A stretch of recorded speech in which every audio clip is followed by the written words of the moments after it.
my beautiful subscribers, welcome back to another review. As you will see, today's review is of Crazy Rich Asians, which I was meant to review a couple weeks ago, but especially back when I should have done the Flicks with Chicks review, because that was the movie I saw with my last Flicks with a Chick screening.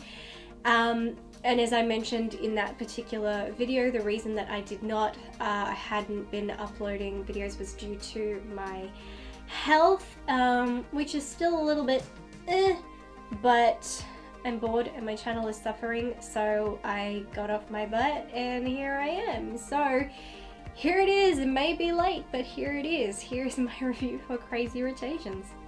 Crazy Rich Asians is a 2018 American comedy drama film directed by John M. Chu from a screenplay by Peter Chiarelli and Adele Lim, based on the 2013 novel of the same name by Kevin Kwan.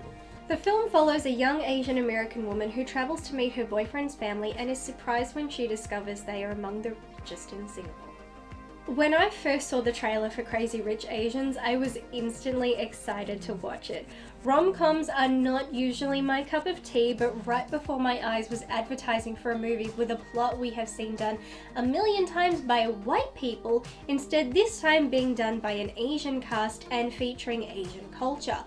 All I could think was, hell yes, and where can I sign up? I always find appeal in movies that feature different cultures from around the world, so when I see one come along, it excites me.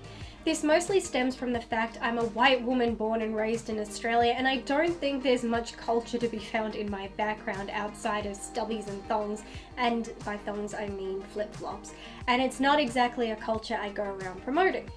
Finally, I got my chance to sit down for an early screening in Melbourne. Yes, it was a while ago, and it is safe to say the excitement I felt from the trailer was well placed. I don't remember the last time I loved a rom-com so much. Crazy Rich Asians features an incredible and vast Asian cast. It's not one of those movies with a couple of Asian leads but 50 white people and it's still pretending to be an Asian film. No, this is 100% Asian and 100% crazy, rich and fun. There is so much background on all our characters, and there is so much development in many of the characters, far more than I was expecting. They didn't just focus on developing the main two and stop there. They made sure that if they were going to give a character screen time, that we the audience knew who they were as a person and what they contributed to the story. It's the kind of storytelling and script work I as a movie lover want to see. I don't want to sit and watch characters on the screen that do nothing and mean nothing to me. Every single performance from the cast was entirely on point, from our female lead Constance Wu, who plays Rachel Chu, an American Chinese woman just trying to be with the man she loves while hoping to impress his insanely rich relatives and their strict cultural views, to our male lead Henry Golding, who plays Nick Young, an insanely rich man trying to balance his two worlds of aristocracy and in simplicity while honouring his family and his heart. The chemistry between these two was everything you could hope for in two leads and reminds you how perfectly cast everyone was in this movie.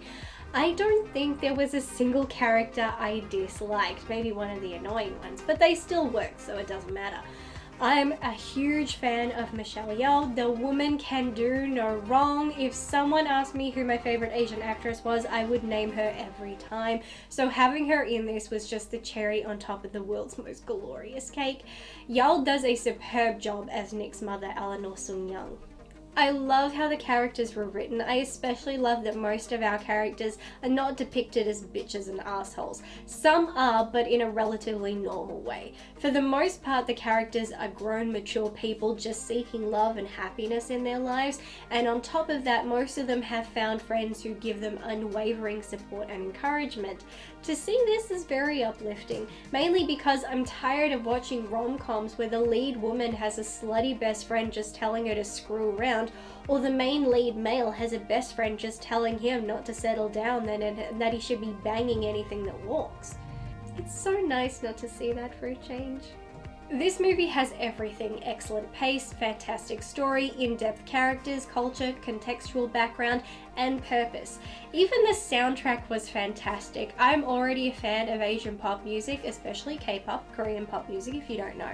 But it never occurred to me that this movie would have an Asian soundtrack. I'm still not used to seeing a film be so unapologetically authentic in its culture and what it's representing that I was expecting an American soundtrack.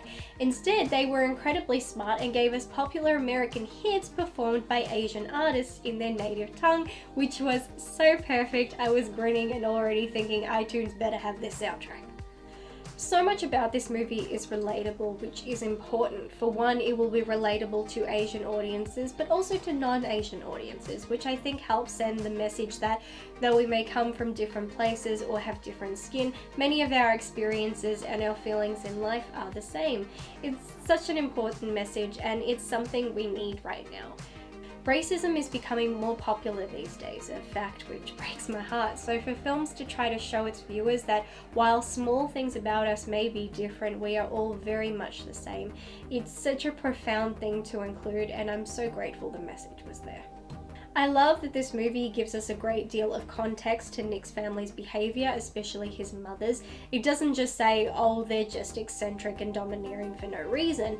For Eleanor and others like her, we understand why culture, family and honour are so important.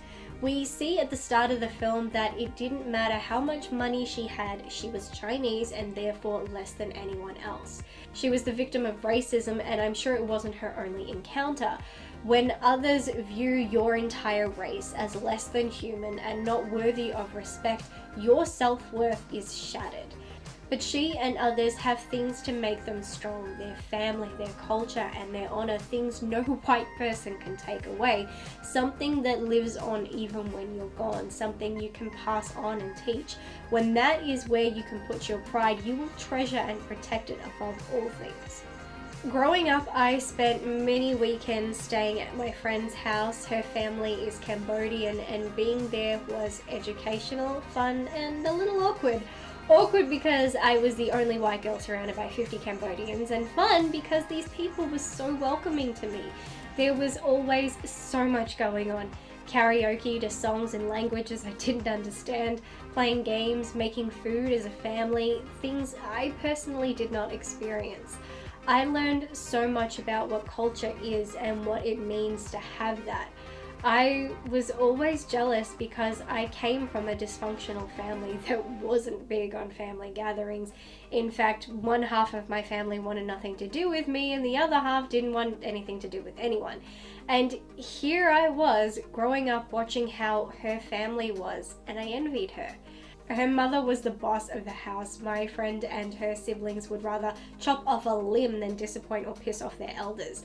I remember going over there, and the moment you walked in the door, you could smell the rice her mother was cooking wrapped in banana leaves. I grew up loving and eating Asian food, so these were comforting smells to me. I didn't always know what people were saying, but I did know that they worked together and included everyone. Those things I learned as a child staying at my friend's house, I saw in this movie. I saw in this movie, only stronger and more prosperous, and minus the lavish lifestyle we saw, it all brought me back to some beautiful memories for me. This movie is modern and lavish. When they say crazy rich, they mean it, and I was living for it. So much about the film felt like the perfect way of combining one's culture and the modern world, and on top of that, there were the occasional throwbacks to other styles and decades, especially when it comes to fashion, but I think that falls under the modern category as it is very trendy to combine decades. The way the film was shot was so beautiful in how it showcased the scenery, the backdrops, and the location. They weren't just wasted backgrounds, they were essential and they were shown respect. I have been to Singapore, and the only way I can describe it is that it is the most beautiful place I have ever been to in my life. Even the airport is stunning.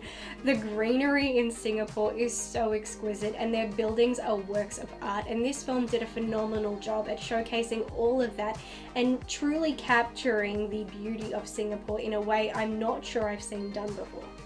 Towards the end of the film, Rachel and Eleanor are playing mahjong, and it instantly reminded me of the movie The Joy Luck Club. as it turns out, this was included as a tribute to the Joy Luck Club, so I love that I got the reference. I could talk about this movie for days. It was exciting, romantic, emotional, moving, touching, and humorous. Not bust-a-gut humor, but light humor that gives you the occasional chuckle while leaving a permanent smile on your face. I could watch this again and again. I want to watch it again. I am delighted to learn it is getting a sequel, just because I have also learned the book it is based on is part of a trilogy. So if the world wants to give me more Crazy Rich Asians, then I say bring it on. And that's another review. Done, dusted, finito. Took me way too long to do it. I'm sorry it took me so long. Naughty, naughty, naughty.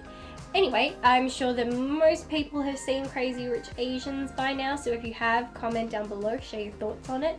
And if you haven't, then comment down below. Tell me if you have plans to see it, and if you plan on not seeing, let me know why. Because they're just curious. So until next time, or until I reply to you in the comments, then I will see you in the next video. Bye! 美好的事情都无价，请你帮我把这些都水掉。我需要，我想要，只是我想。